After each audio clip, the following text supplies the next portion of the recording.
ngabo 12 lapha ngithola i-call ukuthi phuthuma uze eKliptown umama akho kwaziwe. Okay, ngathatha abantwana ngagibela ngahamba mangifika vele ngathola umama wasalele lapha phansi. Then kufike namaphoyisa sebamvalile. Ngiyabuza ukuthi kwenzakaleni, akakwazanga ukukhuluma yena uMabuli mamncane wami ngoba bekayo kuyo. Okay, kathatha. Then after lapho ngithola i-call mina-ke uFoster ukwaziwa amathumbu aphumele ngaphandle. Kwaziwa ubani unathi. Andikuphi manje ngifonela ubani usisi wami lo muntu omncane. Okay. uFoster ufakwe emotweni uyiswe eBhaka. Ngithi angeke ngiseza lapho mina ngiyapi eBhaka. Ngigibele vele ngiyeBhaka mangifika ngithola umntana kithi angengindlela. Jala amathumbu aphumele ngaphandle. La isifubeni umvulile umgwaza ama-organ uziphindaphindile lo mntana lo. Alokathi awuswaka aloka ngibamba isandla ngambamba ngathi uzoba right sengikhona ngicela ukuthi ucine. Yes. Ngasayinela amaphepha for i-operation but bamisa ku theater ngoba uluze igazi kakhulu bekaphuzile.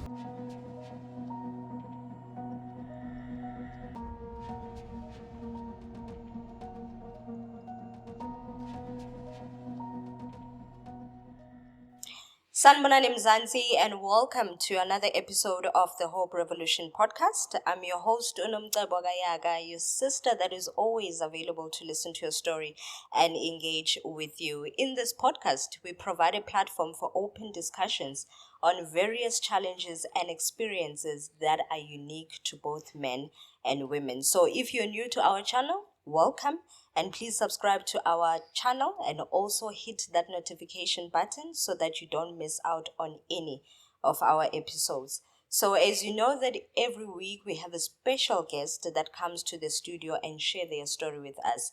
So today we're joined by a beautiful lady by the name of Amukelani. How are you, Sisi? Happy Mjansi. Ngiyabonga Sithando Sam for coming. And I never thought you'll make it, but I'm glad you did. And thank you so much for joining us. So before we go any further, can you please tell us a little bit about yourself? Who is Amukelani? Mina ngu-Amukelani Moyo, ngigane kaShibiti. Nginabantwana abayi-3, nginabantwana bakithi abayi-6 actually ekhaya ngi-first born. Then kuza ubhuti wami ushonile November last year. Then kuza amantombazana ke ayi-4 eza emva kwami. Then umama naye washona 2008. Sisele nobaba kuphela. So while growing up, how was the environment ekhaya? I-environment yasekhaya beyinzima ngoba ubaba bekumuntu osiphuzelayo uhluphayo vele. But umama mbekazama by all means ukuthi asipha ikhaya elifudumele. Bekenza shona kubantwana bakubo.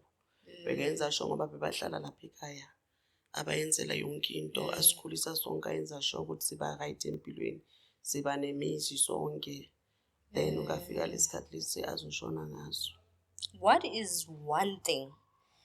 Because ekhaya imali warm umama lethu Thando, I believe kuba nezinto that you feel which you are not missing because umama is bringing those things ekhaya. There's warmth, kunothando.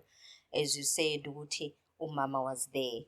What is one thing that you remember ngomama? Into engikhumbulayo ukuthi umama beka protective kithi, bekangafuni lutho. Bekangafuni ukuthi isole next. So since angasekho kuningi okwenzakalile. So impilo iqala ukuba nzima from lapho for mina. Ngoba I have to ukuthi ngiqale ngibe umama ngisasemncane. Ngoba ngacala ukuganwa ngisasemncane for isake ye environment yasekhaya. Then kafika ukuthi ngaba nomntwana nomunye umuntu kathola ukuthi makushona umama izinto azangisaba right angasakaba umuntu ongijikela nje ukuthi angeke ngisupport ingane zakini into ezifana nalezo. Then ngabuyela ekhaya ngazama ukuthi ngilungisebenza ngayeka isikolo. Then ngisebenza ngibama ama-piece job lapho nalapho until ubhuti wami naye abe khona empilweni yami siloku sisizana ngoba bekuyithi singathi sibadala. Esikhathini esiningi when it comes to families and or siblings makungasekho umama the relationship yenu, that bond that you had as siblings, iyamosheka kwamanye ama-family. Well, to other families, ama-siblings, they become stronger together. So with the sound of what you are telling me, it seems like you are very close with your brother. How was your relationship with your brother? Besiclose kakhulu, besibambene, bakafana nokuthi ngathi angazi nokuthi umngane wami uyonke into ngoba bekahlala khona nje empilweni yami ngayo yonke isikhathi manje ngidinga ngesikhathi ngithola umntana wami wesi-2. Uye umuntu ongilanda esibhedlela, uye umuntu bekangeza operation ati bazange mind ukuthi umfana ukuthi uzongibona ngcono angitshentshe iphethe ngoba bengakwazi ukuhamba, ngakwazi ukwenza next. And uye umuntu bekangisiza nangey'ngane zami nabantwana bakithi athenga amakhimbi ini ngoba ubaba we-second born wavelwa nyamalala nje empilweni yami mangimtshela ukuthi ngi-pregnant, but yena waba ubaba kulowo mntwana loyo, bekathanda leyo ngane ukudlula yonke into. So you were blessed. Yeah. You were blessed with your brother. Angifuni next ngayo. Was he older than you? Or No, younger than you? bekasemva kwami. Bekasemva kwakho. So is your younger brother? Yeah. I believe ukuba nomuntu enjalo empilweni, you never feel alone when such things happen. Like ukushiya ubaba umntwana, your relationship with him made you believe ukuthi regardless ukhona lo muntu ozongisiza. That gap yokuthi you are alone, you are raising a child alone, you never felt it. Azange ngifila, ngifuna nje uqamba mama ngoba wayevala leyo gap leyo. So nokuthi umama akasekho besibambene ngoba besazi ukuthi every yena bekahola ngeviki ngihola ama-10, bengazi ukuthi uyangigibeza. Besizana noma sometimes anokuhluphanyana but bengazi ukuthi umfana kumele abe namaphutha akhe, but besibonisana bekangi-understand and bekafila ukuthi kwami kukubo than la emzini kamamami. Besiclose ngenye indlela noma nenkinga noma agula bekeza kimi alala lapha kwami. You're really blessed because kunama siblings today abafuni nokubonana, abazwani, you know, and especially masekhamba umzali kuba ne-tension amongst ama siblings. Amanye they become closer together. Okay, take me on this tragic day, from where everything began until kwaya ekshintsheni kwempilo yakho. Can you just take us through that? Yeah. Yonke into kahle ngayibeka ukuthi iqala ukutshentsha 2008 makushona umamami. So umamami makashona besasebancane, kafika umamncane wami, it was 16 December. Okay. So besine-chillers kwami endlini nami, benginomama mama walala lapho, it was 15 walala kwami. Then ngeyi-16 sahlala salinda umamncane bami ukuthi bafike, vele bengazwani nomamncane wami uPretty Moyo, besingazwani mina naye. Then umama wangincenga wathi hayi amkela nimele uzwane nabo, abomama bakho labantu laba awuna choice. Then and into bengenza ukuthi ngazwani nabo is because of bengihlala ngibona ukuthi basebenzisa umama mase ba right elifini, bebangakhona ukuthi balekelele umama, but umama bekaphuma all out for bona. Yes. So lezo zinto lezi abasazikhumbuli. So bebathanda ukudlala ngomama bathi sithatha impahla ekuphi emashop ambhadalisa imali emongo ukuthi impahla ziphuma double. Okay, from lapho bafika sahlala kabamnandi. Then umamncane wami lo uMapule Moyo wathatha umamami same day late, athi uxabana nendoda yakhe, beka pregnant, uxabana nendoda yakhe, ufuna umamama ayomsiza ayokhuluma nendoda yakhe. Okay. Then bahamba baya eKliptown. Then mabafika eKliptown, I don't know kwenzakaleni that night, but ngalo ukuthi umamama ahambe. Hawu ngiyi-17 ekuseni bengilele, ngabo 12 lapha ngithola i-call ukuthi phuthuma uze eKliptown, umama akho kwaziwe. Oh. Okay, ngathatha abantwana ngagibela ngahamba, mangifika vele ngathola umama wasalele lapha phansi. Then kufike namaphoyisa sebamvalile. Ngiyabuza ukuthi kwenzakaleni, akakwazanga ukukhuluma yena uMapule umamncane wami ngoba bekayo kuyo. Okay, kathathwa umamami. So that time ayiqeda ukwenzeka lento le bengisathe shocked, ngathi ngifuna ukuyobona, ngifuna ukuyozikholela ukuthi ngempela umamami ushonile. Saya ebhara, mangifika ngom-identify ngabona ukuthi vele ngempela umamami akasekho. Then from lapho ngoba ingcono beyisasencane azange ngisa-concentrate ukuthi lo muntu obulala umamami kwenzakaleni. So nga-concentrate kwinto zefinakali, kangcwatshwa, ngafika to that extent ukuthi bathi bafuna ukushare abantwana umama into bekahlala angitshela yona ukuthi akafuni ingane zakhe zishekwe ngoba the moment isashekwa angeke sisazwana kumele sihlale sibambene. So yiso isifiso lesingasenza kumama ukuthi ngamane mina ngingagani ngihlale nezingane zakithi ngala ukuthi abantwana bashekwe sahlala ke kancwatshwa ifuneral yahamba. Then funeral bayahamba ngifuna ukuqamba amanga uPretty she was there for us. Bekaletha ukudla asiza nogogo umama kababami alekelela that time bengasebenzi. Bekalekelela ichathulo bekathenga but siya nathi somsiza kwakhe wagcina sekeza azohlala lapha eLoli. So I don't know ukuthi zonke lezi zinto lezi sezifika manje ukuthi kusho ukuthi bekazenzisa uNembeza. Ngaba nelinye ilanga ngabuza ngendaba kaMamami. Njoba sengihlakaniphilisa ungumama manje sengiqinile sengivutha ukuthi kahle kahle uNunu ngomamami kwayenzakalani futhi ngabuza yena nomthanazo. Wathi wavela waba nolaka nje wangitshela ukuthi hayi ngcono ngikunike amanamba walophoyisa laseCliptown uyobuza ukuthi kwenzakalani waba busy nje kuphela ukuthi yini kwenzakalani ngothi iMakazi waboshwa lo muntu leyo and bathi washona. Ngithi ngifuna uNunu angitshele ukuthi kwenzakalani. Uyabo so wena angazi ukuthi ulwelani umuntu avela church and into ukuthi nabantwana bakithi bafuna ukwazi nalomncane ukuthi kwenzakalani kumama kahle kahle ngoba bona they felt ukuthi umama mncane huye wabulalisa umama.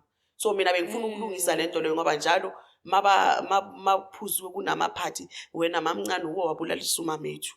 So mina bengifuna ukuthi asihlalise phansi asinike iclosure ukuthi kwenzakalani kumama. Then azange afuna ukukhuluma kasukuma uyifirstborn kamamncane wami. Ukagiso kaba uye othi mama lento ayikhuluma right yeke umama uNunu akhuluma ukuthi kwenzakalani. Angithi wena bongekho ukuthi kwenzakaleni ngomama apho.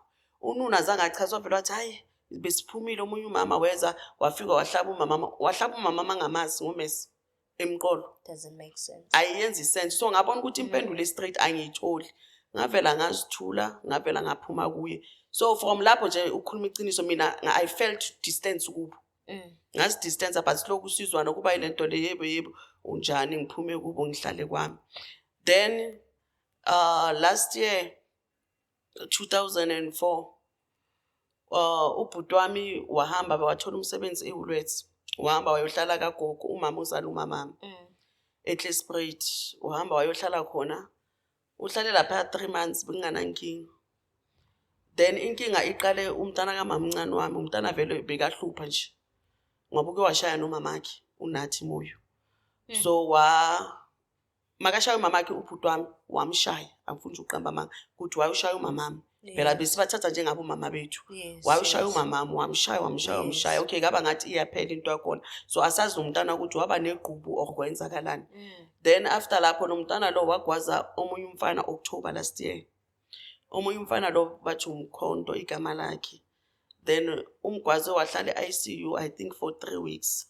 Gavulwa icase. So uMkhonto, how is he related to umntwana kaMamncane? Akusinex umfana nje esimazi bekakhula nalengane zakithi. Yes but mina bengazi ngalento leyo. So uthe makamhlaba uNathi wanyamalala vele mina bengasanaki ngoba bese ngisidistancile kubo. So ngafika into ukuthi baposte uNathi egroupini le ama elokishini ukuthi uyi-wanted ufunwa iphoyisa wenza into so ngithuke ngoba umntana kaMamncane wami noma bathi sinama ups and down ngifuna ukwazi ukuthi kwenzakaleni. Thatha ifone same time noma singazwani kahle. Nunu ngizwa bathi uNathi wenze 1212 avela athi wena ubona ukuthi uNathi angayenza lento leyo kundoda endala engaka. Ngithi bathi uyiyenzile and kusho ukuthi yena bekasazi ngoba bekasambalekisile. Ngithi uyafuna abathi balekisile ngcono uthatha umntwana umisepi epolice station avela ayoboshwa mbo ukuthi uNathi sekaphuma endleleni na. Kanti ugcina kwakhe azange sangikhulumisa wangiblocka waphuma kimi. Avele nami ngaphuma kuleyo ndaba leyo. Okay sahlala yathi November. Yonke sorry to stop you. So yonke lento when it's happening kugwazwa ingane kamakhelwane or the gentleman ohlala estradini bahlala bonke bakhule bonke. Yeah. Your brother was living where around that time? Bekasesowethu yena that time. Lo bekaseloli la sihlala khona. Alright. Yes. Then kwenzakalani bona mawaqeda ukwenza lento lo abo mamncane wami bathatha nomntana lo bambalekisa bayisa bamisa eSowethu and bayazi ukuthi mina angiyi eSowethu. So they knew ukuthi angeke sazi ukuthi lo mntana lo ulapha ngoba bayazi ukuthi asi because of distance bese ikhona phakathi kwethu nabo. Then ubhuti wami bekaluka le So mina naye ubhuti wami bengingasumuntu bekathanda ukukhuluma indaba zabantu, yena into bengiyithanda ngayo bekathanda ipeace ubhuti wami. He was always begging me ukuthi amphuma kubo omncane bakho bayeke manje baxolele, vele uxolo ube sharp, yeka lezi zinto zakudala ukuthi ugogo naye azange abe khona empilweni yethu njengoba umama ashonile, phuma kulezo zinto. Ngithi hayi mina anginandaba nalabantu laba, ngiphumile kubo just ukuthi ngifuna ipeace yami nje kuphela, ngizihlalela, ngifuna umuntu ozongihlukumeza, umuntu ongizwisa ubuhlungu ngimbekela kude. Zathi November nge-2 ngangena i-phone call ngisendlini, it was Saturday. Makungene i-phone call kanjalo ngifonela umntana kithi omunye bekahambisa umntwana kugogo wami esayidini lakabo babami for ibala.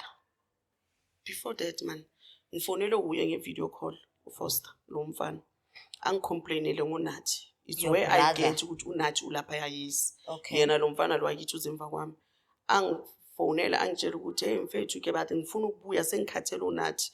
uNathi ugqoka impahla mina manje ulahla amashulezi wami, bambalekisile lapho eloli bamlethe lapho because of lo mntana akezwe nala eSoweto ulwile bekazwe agwaziwe sinini khona la eSoweto. Ngikhathele uNathi mina ngifuna ukuya, igama lami engilikhiphile Fosa ngithe kuye kunini ngikutshela, so awulaleli mina ngizwa nenkulumo, ngicela upake into zakho ubuye. Athi ke msisi wami anginamali. Ngithi imali ayihluphi, ngicela abakhona mabaqeda ukwenza ibala lomntwana ubuye nabo, yabo nika ukhona ifone, vele wanika ukhona ifone ngamtshela. From there wayidrop. After 15 minutes angifonele futhi. Makangifonela angitshele the way angithanda ngakhona, the way ahleli la mahlombe wami ngakhona, the way ngiyohlala ngisempilweni akuhlalwa ukuthi ungishiyele ibele ngiyakuthanda. Kanti amazwi akhe vele ukugcina angitshele nokuthi umamncane wakho unomthanazo akangifuni. Uceda ukumfonela kusho ukuthi umamncane wami umfonele wamthuka wamtshela ukuthi lapha akusukubo. Lapha ya. Hawu ngithi Foster angifuni ukukhuluma nami ngibonana ukuthi udakiwe, ngithi angifuni ukukhuluma, ngicela ukuthi ungiyeke. Ngithe ugibele ubuye ezokukhuluma angizwani nazo ngoba ngizosuka la ngixabana nomthandazo. It's because of indaba zenu maniza ningitshela ukuthi kanje ngiyakwada mina bese ngilanda ubani unomthandazo. Hayi sharp a drop ifone. Kusho ukuthi ukusuka kwakhe waya kuphi endlini futhi ayoxabana naye uNathi ukuthi wayifonela umamncane wami umtshela manga. Then after that ke ukuthi kwenzakaleni lapha endlini angeke ngikhulume ngoba bengingekho angibonanga, but ugogo bekunogogo kunoNathi kunomngane kaNathi uBrian kuno Foster by 4 endlini. Then kunabantu abarentile emuva laba bangitshela istory. Then after lapho ngithola icall mina ke uFoster ukwaziwa amathumbu aphumele ngaphandle, kwazi ubani uNathi. Sikuphi manje ngifonela ubani usisi ubhuti usisi wami lo munye omncane. uFoster ufakwe emotweni uyiswe eBhara. Ngithi angeke ngiseza lapho mina ngiyapi eBhara, ngigibele vele ngeBhara. Mangifika ngithola umntana kithi angengindlela, jala amathumbu aphumele ngaphandle la isifubeni umvulile umgwaza ama-organ uziphindaphindile lo mntana lo. Alokathi awuswaka aloka ngibamba isandla ngambamba ngathi uzoba right sengikhona ngicela ukuthi ucine. Ngasayinela amaphepha for i-operation but bamisa ku theater ngoba uluze igazi kakhulu bekaphuzile. Bamhambisa ngihlale lapha mina eBhara ubusuku bonke. Then laba abanye amakhazini ami ajika ayabuyela le elokishini. Mawubuyele elokishini bathola ukuthi umamncane wami bathi uzile uPretty Moyo bekamba noMapule Moyo noFeature Maphosa ngazi udriver bekubani. Bafike ngemoto lelokishini kusho nabo sebazula ukuthi uNathi wenzeni. Then bafika bayothatha uNathi ukuthi uNathi angalimali bayamprotect. Mabathatha uNathi bamisa le kabo babami bathi nangu uNathi bonani ukuthi nenzani ngaye embulaleni. Then uAntu wami aphendula athi mina angibulali abantu asibulali thina. Then bathatha uNathi bamfaka emotweni bamthatha bambalekisa sazi ukuthi bamisaphi. Okay, from lapho mina ngasuka eBhara ngentatha ngabuya ngemoto umuntu wami wangilanda ngaye endlini. Ekseni ngavuka ngayapi epolice station eKliptown. Ngi-expecting ukuthi uNathi uzaba lapha. Ngiye ngiyovula icase. Mangifika ngivula icase bangibuza ukuthi bekunobani amaphoyisa. Ngifike ngichaza ukuthi bekuno Nathi nogogo nobani bathi ayisisi wena ngoba bongekho angeke uvule icase. Umuntu ongavula icase kusho ukuthi kungaba ugogo. Okay, ngivume sisuke ke namaphoyisa siye eKlespruit. Masifika lapho sithole lo mfana lo bekakhona azange afuna ukukhuluma kusho ukuthi abomamncane wami basibamtshela ukuthi angakhulumi next silande ugogo makulanda ugogo uthi akabonanga next okay amaphoyisa avela ajike ahambe bathithi kusho ukuthi sizomela lo olimele azivulele yena icase yakhe okay sharp ngitshela ukuthi thina zina anginasikhathi somsindo ithi ngiconcentrate kumntana kithi ukuthi abe sharp ngiyenze ama up and down azange beza abomamncane wami bazobuza ukuthi what happened azange bakhulume next so mangizwa la ngizokhona bathi kunomntana kithi omunye lo intombazana batshela ukuthi ningalinyathele nasesibhedlela eBhara okay ukushilo lokho because bekakwatile yes bekana right ukusho lokho so yena njengomama akazihluphi nokuza kwami ke ngoba mina angabonani nabo angakhulumi nabo ukuthi amkwenza kalani okay ngazela esibhedlela ngihleli nobhuti wami 9 days yonke as ICU eBhara then ngafika ilanga it was nge 12 esika November bangifonele eBhara ngaya mangifika khona ngabizwa abo doctor bonke bebagcwele bonke lapho bam-attend yilaba ngitshela khona ukuthi to be honest ubhutweni angeke asakwazi ukuphuma la esibhedlela ufe ibrain yakhe ifile and lo mntana lo umgwaze umbulala ama-organ womzimba so ayikho into esebenzayo simaka so siyamsafarisa so sizomkhipha la ICU simise ehotini uzoshonela ehotini but angeke sisho ukuthi uzoshona nini sizobona ngaye ukuthi uyoshona nini but eyokuthi uzophuma angeke asaphume then mina ngibuza abo doctor ke ukuthi okay mase nisho so kune case mele ivulwe so angikwazi ukuvula ngoba bamele lo muntu lo avuke bathi no le akusihlwa inkinga sizokubhalela thina incwadi ukuthi lo muntu angeke asaphume vele bangibhalele incwadi same time ngaya epolice station ila icase yami khona ithathwa khona yes mabayivula so bona bayezwa abo bathi ukuthi ubhuti wami sekashonile kanti bengakashoni yila bathatha lo mntana lo bamisa epolice station sebamahambisa yena ukuthi ayoboshwa because basabamehlo abantu akusinto bebayenza ngenhliziyo zabo understand so from there mangifika epolice station savula icase yathathwa icase bangifonela the next day bathi hayi unayo lo mfana lo umama wakhe sekamlethile sekaphakathi njengoba sikhuluma okay akunankinga ke then sihlale 12 13 14 nge-15 bangifonela ke la bangitshela khona ukuthi ubhuti wami sekashonile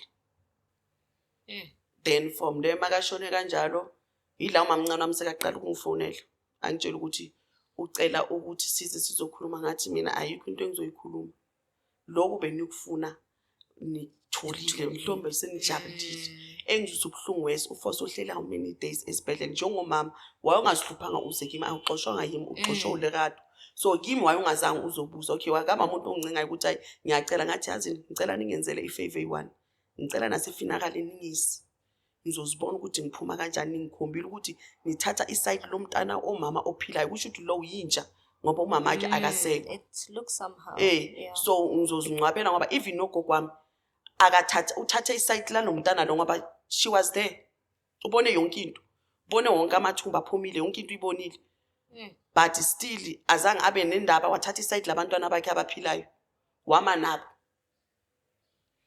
then after lapho sangcwaba ke ubhuti wami azange ngisaba nenkulumo nabo so lo mntana abo vele umntana wamagengi ngafika saye court ke i-first case yakhona mangiye court ecourt bathi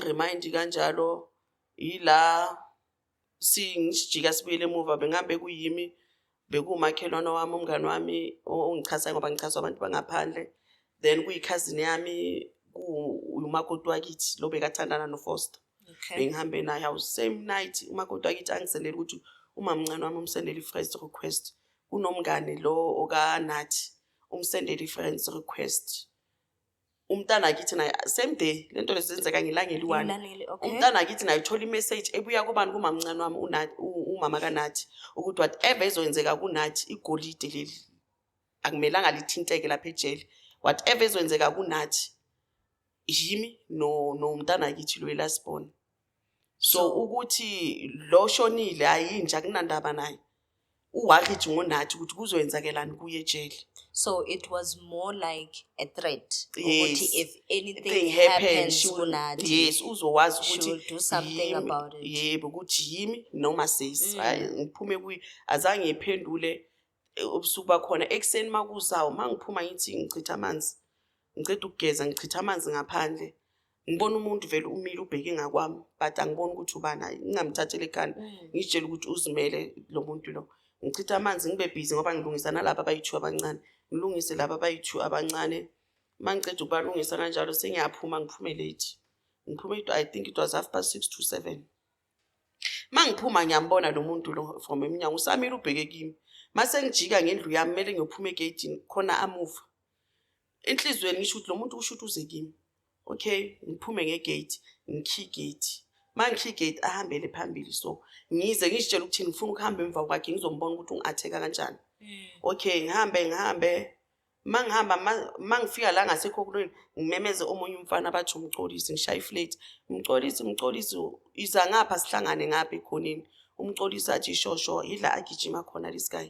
agijima ayale phezulu then makagijima ayale phezulu ila ngihamba khona umcolisi kusho ukuthi bekayozithengela ukwayi then mina ngahamba mangiqhamuka ngaseklinika ngithi ngiyabona ukuthi eklinika kunabantu vele kugcwele mangithi ngaseklinika nangu lo mntana la kuze ngimbone mangithi ngiyaqhamuka nangi angibheke akhiphumese lo mntana lo aphefumulele phezulu mangithi ngithi awunkulukeleke lo mntana ngiyamazi umngani kanathi ukhulela phambi kwami lo mntana lo ukuthi and then nomntana lo inkinga yakhe yini ungenapi kulezi zinto le ngimbheke ukuthi ashawa uvalo ukuthi uchantshiswe yini ama mind angazi ukuthi angikwazi ngoba sengivele ngilahlele ibheki phansi ngimbuke phakathi kwamehlo avela ajike abuyele emuva makabuyele emuva ngikhuphuke mangikhuphuka eze futhi kusho ukuthi usazicabanga eze lokho angilandela yila ngikhipha khona ifoni ngifonela ubaba kaThembani afonele bani umngani wakhe lo owemetho lo hamba ngemetho ngoba kuleso strata leso umngani wakhe makaqhamuka so ngize so nomntana ayila sekabaleka khona ngingene eTaxini ngihambe ngemsebenzini then late ngiye police station ngifike ngiba explainele icase yami police station ukuthi uyalandelwa yes ngibatshela ukuthi kwenzeke so kanje so nama message nawo kwenzeke kanje bathi hayi le case la labantwana kusho ukuthi is serious amaphoyisa bathi masambe sofuna lo mntana lo masingamthola phethe weapon sizombopha so ngibona ukuthi waste lo mntana lo mangaphathanga weapon kusho ukuthi ayikho indaba yakhe ngoba akangilimazanga kusho ukuthi kumele ukuthi ngilimale kuqala then ithazi ngicela ningikhaphe kumamncane wami ngoba ngiyazi ukuthi uye ngiyamaza ngithi ukuthi unjani uye ibona ngathi lento le movie joke kuye masifika vele ngempela kumamncane wami afike abambuza amaphoyisa ukuthi unenkinga yini nami athi unenkinga bathi yani inkinga aqamba amanga athi mina ngiyamthuka ngithi ubulala umama ngimbuze ngimbheke phakathi kwamehlo ngithi nunu since kaba uwe kashona uFoster kwenzakala ngike ngaba nenkinga nawe ngoba ugcina kwami ukukhuluma nawe is that time ngitshela ukuthi umntana wakho ulimaze umntana abantu uke wakhuluma nami na since lapho kuze kashona uFoster till today akazuzwa umlomo wami awukazi ungifonela kwazi ukukhuluma nathi ngaphandle kwalama message owasendile manje so ufaka ingane zabantu endabeni zefamily kusasa lo mntana lo yamangalimala if bengibiza abantu alimala uzothini ngoba uyazi ukuthi ubaba wengane yami unabangani all over la ngihamba khona mangapress ifone ngibafonele lo mntana abantu alimele uzothini sofuna umntana abantu abe umbulali njengowakho na wathula wakhipha inyembezi wathi hayi ngizomkhuza unkululeko yila ngibamba khona ukuthi uye bekamthumile lo mntana lo nabangani abaningi uwaze lephi ukuthi unkululeko amaphoyisa athi ke mayisisi ngcono uvele wenza protection order ukukhatha yonke lento le then the next day vele ngavuka ngaya ecourt ngayenza protection order then ngeyi4 kaMarch asikudala manje sibuya khona nayo mabhule masifika lapha ijudge yathi akusi threat ngoba lezi zinto lezi azenzwanga uye zenze yilo mfana lo so lo engakhona akusi threat ngavela ngathi hayi okay anginankinga njoba ngizofuna usizo kangaka ngoba manje sinenye inkinga futhi umamncane wami yena uPretty Moyo ufonile afonela my younger sister atshela my younger sister ukuthi kumele thina siyoxolisa kugogo because of salela ugogo aye funeralini if asixolisi babuya uThembi lwa kuMoja Love babuya uThembi lwa kuMoja Love uThembi ubatshelile bekuvele umamami kuvele ubhuti wami kuvele umkhulu kunomkhulu othandana indoda kagogo wami lo ugogo wami lo munye kanje wasezini. Then bathi unomkhulu loyo uvelile.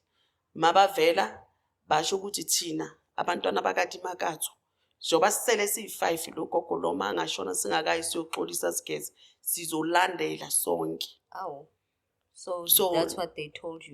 Bathi uThembi usho njalo. So isifiso sami I tried reaching abantu baka Ratsotela ukuthi bazongitshela phambi kwakho sike sihlale phansi nabo ngoba ayikho into engifihlayo. Naye uThembi ngiyazifisa ukuthi angayibona nayo le video le ukuthi azazongichazisela ukuthi uxolo leli kumele silicelelani sibayenzeni. Yithi kumele sife na njengeenkomo from kumama uMesi ubhuti wami uMesi and kubo isayidini labo. Kuyoze kube nini?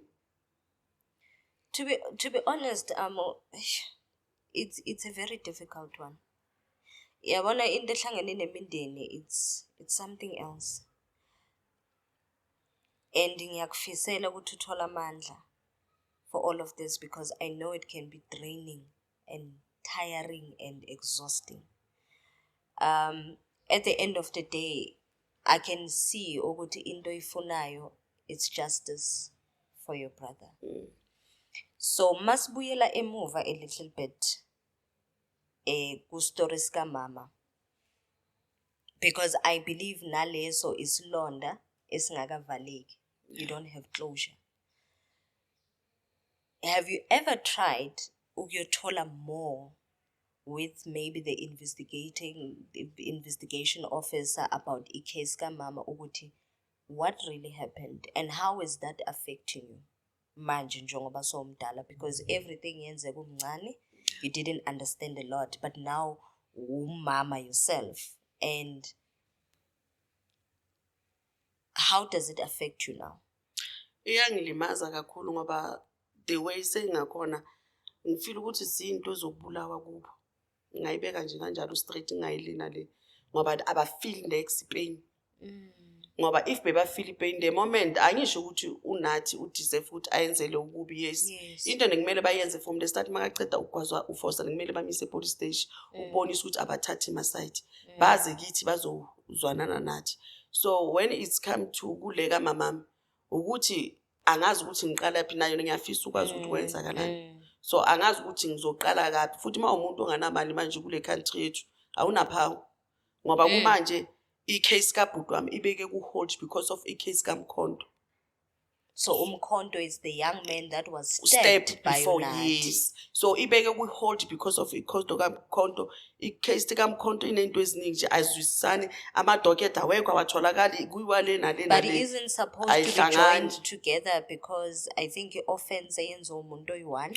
Isn't it supposed to add to another offense ayenzile which is your brother? That's why ngisho ukuthi inkinga ukuthi inento eziningi angeke ngikwazi ukuthi kwenzakalani ngoba anginabufakazi bayo. Kokuqala it was attempted murder le case le kaMkhonto. Manje seyichangeile i-assault. Umntana abantu a-disable njengoba ngikhuluma nawo ngasakwazi ukusebenza. So inenkinga nje amadoketa watholakali lo mntana lo manje njengoba besisecasini bambuzile ukuthi ngale ku court P wenzeni uthakazi. Uthakazi because of uyazi ukuthi kwenzakalani uzophuma ngayo le case leya. So le yethi beke ku hold because bafuna ukwazi ukuthi ngale wenzeni. Idoketa itholakala.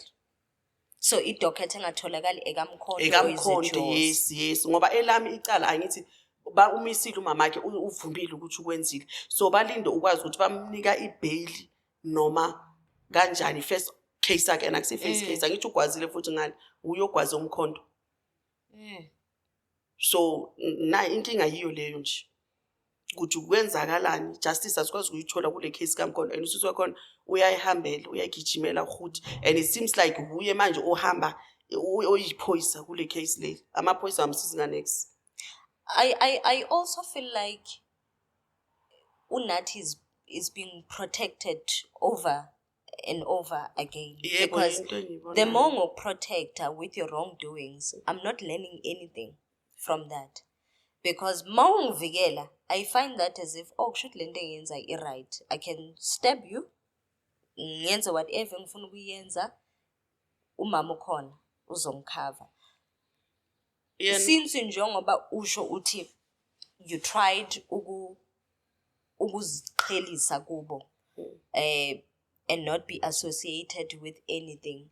Was there a day la nike nahlangana nazama maybe ukukhuluma, or it's a situation yokuthi manihlangana omunye ubheka le omunye ubheka le, because I believe you are living around the same area? Yeah, umamncane wamhlala back to my estradeni semuva. Asikaze sikhulume since abageze beze. Into yokugcina engizwile leyo kholo ngihlangana naye nje estradeni sanidlulana. So ngisho ekungcwatshwa they were never there, or because you did say batshelile ngathi ngifuna ukungcwaba ubhuti wami ngepeace ngoba I knew ukuthi kuzoba nomsindo, so that's why ngithebangisi. So with the situation yokuthi, you said when the accident happened bekunogogo. Yeah. Uye umuntu omdala number one. Yes. Bekunogogo, it was your brother, uNathi, it's Nathi's friend. Ugogo, have you tried speaking to her? Angeke ngikwazi ukukhuluma naye ugogo uhlala kamamncane wami. Uyomcontrola uyomphetha angifuni nje ukumqambela amanga. Lapho namanje nginesho ukuthi ngaphakathi just ukuthi angeke akwazi ukuyikhofa out. Ngaphakathi uyamudla yalaziciniso. But akakwazi ukuzikhulumela ngoba abantwana bakhe angithi thina umamethu akekho, if beka khona bekazokwazi ukukhuluma. So manje it's very difficult for yena ngoba lento le into yakudala from umama ashona azange akwazi ukusi-assist njengokuthi ingane zami lezi azisana mama kunomntana ofunda isikolo ngabacela imali ye-registration yalomntana lo ukuthi bangisiza aya Blom esikolweni e-Free State for university. Azange bakwazi ukumsiza, even nogogo uhola grant, even 200. Angisho ukuthi umuntu akhipha imali eningi 100 rand ukubonisa ukuthi ngiyafuna ukusiza izukulu zami, but angeke. But izukulu zabo laba uyazenzela, bekazenzela even naphambi kwami ngisasebenza isitolo e-checkout.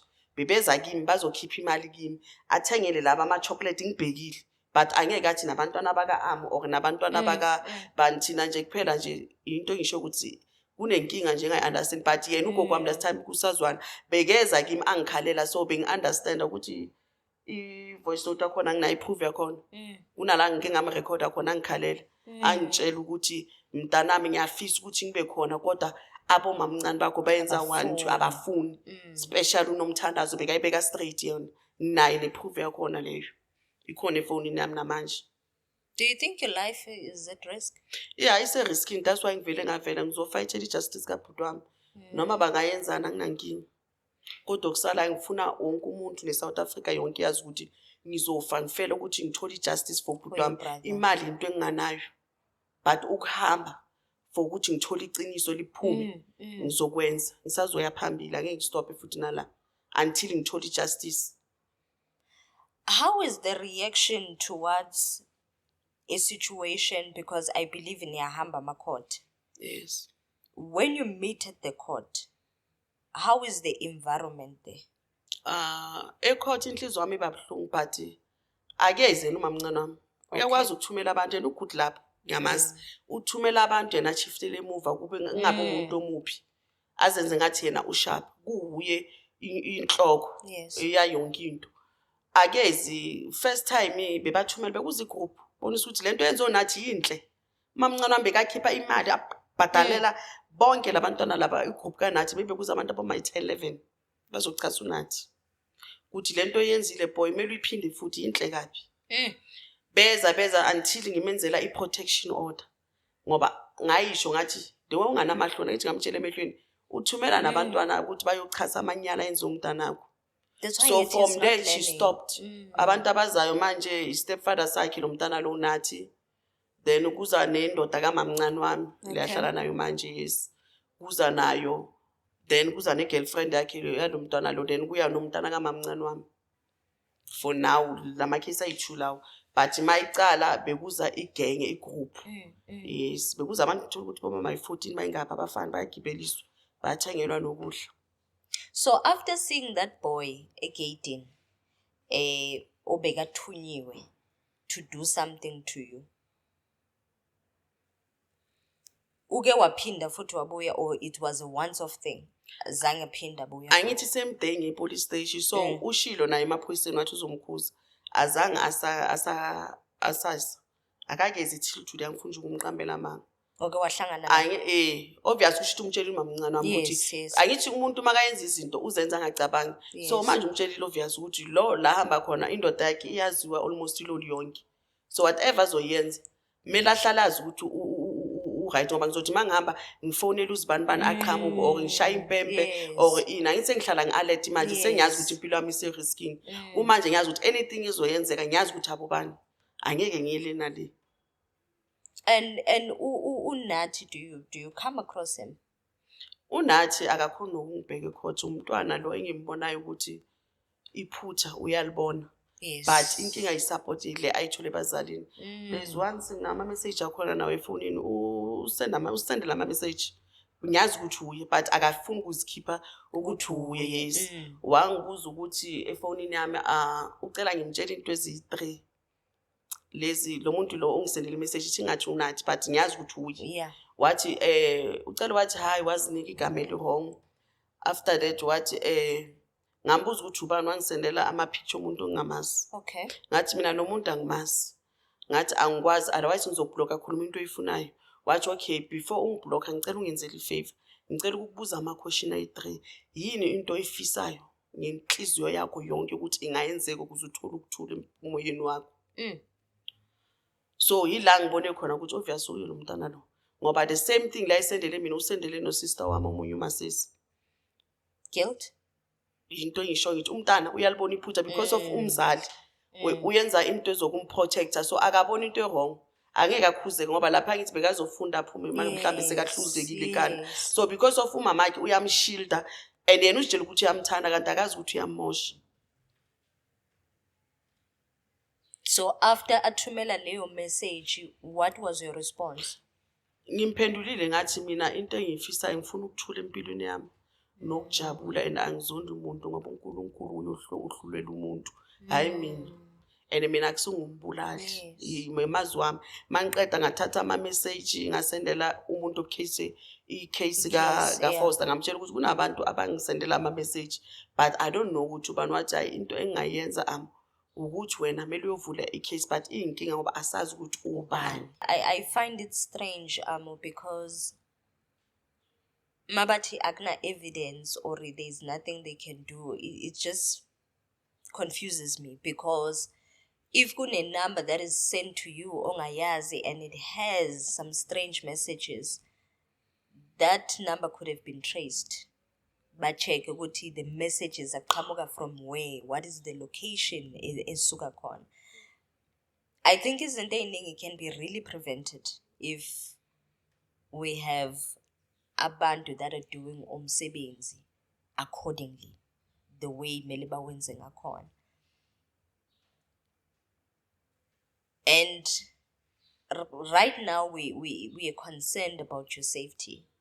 Your safety is at risk because maybe plan A magafele, they want to jump to plan B. They sent the boy and nothing happened. Now maybe kuhlelo cabanga plan B ukuthi how are we going to work around this? Because the biggest thing here is to keep you silent and not allow you to fight as much as you are fighting.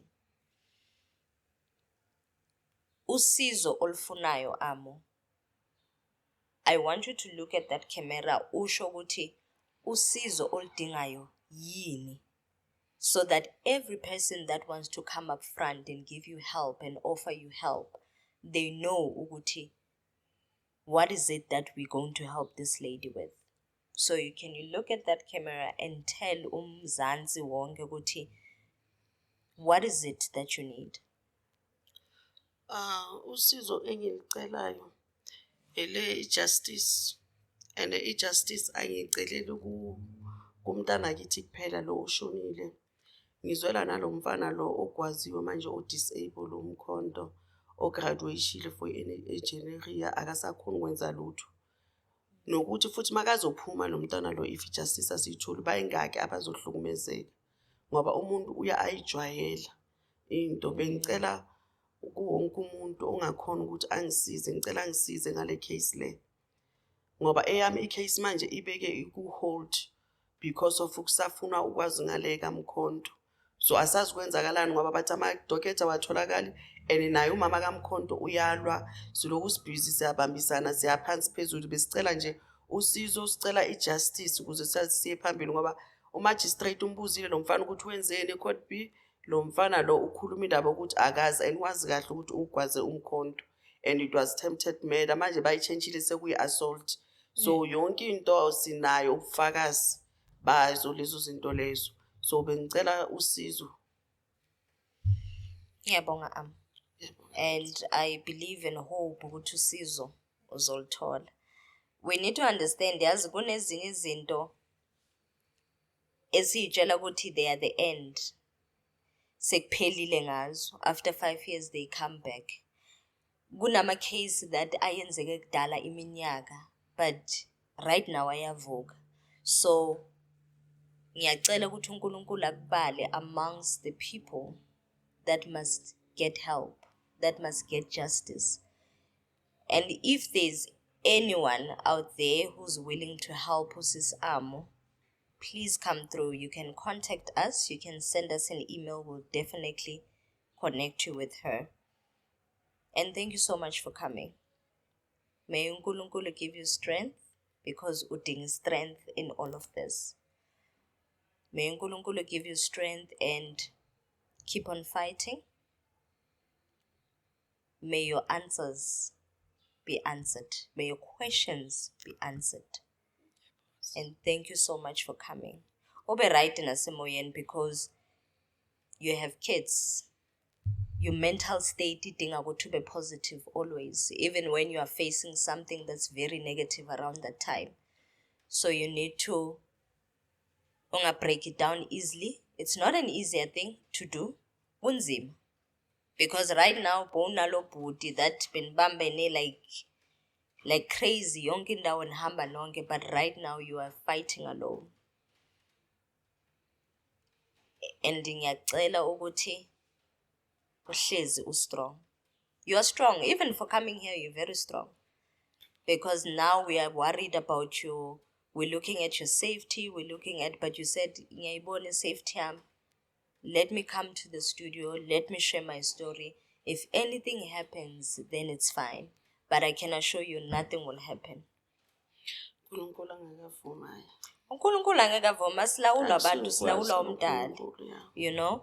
But I'm glad that you came to share your story, and we're praying, and we know there will be people that will contact us and like, I want to help that lady.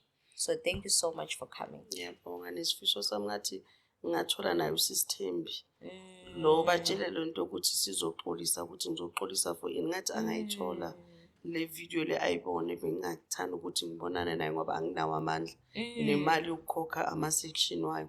If benginayo bengizocontactana naye ngathi angayibona naye azokwazi ukuthi angitshele asibonise naye.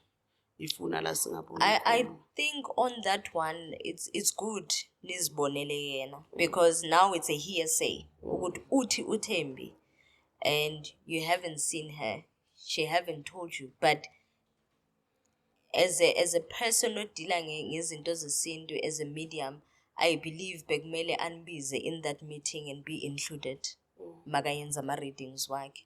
But as Thembi ukuthi she will see this and maybe call you up front to come through and akushare whatever information.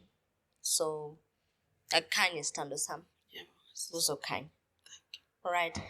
It has been a very painful one and a very challenging one. Into ehlangene nemindeni, it's something that's very difficult to navigate around, but we're only seeking for justice. We're only seeking usizo for amgelani. So if you are there, you are an expert about such cases, you are a lawyer, you are a policeman, you in a specific department that can help, please come through. You can contact us. You can drop us an email at hoperevolution01@gmail.com.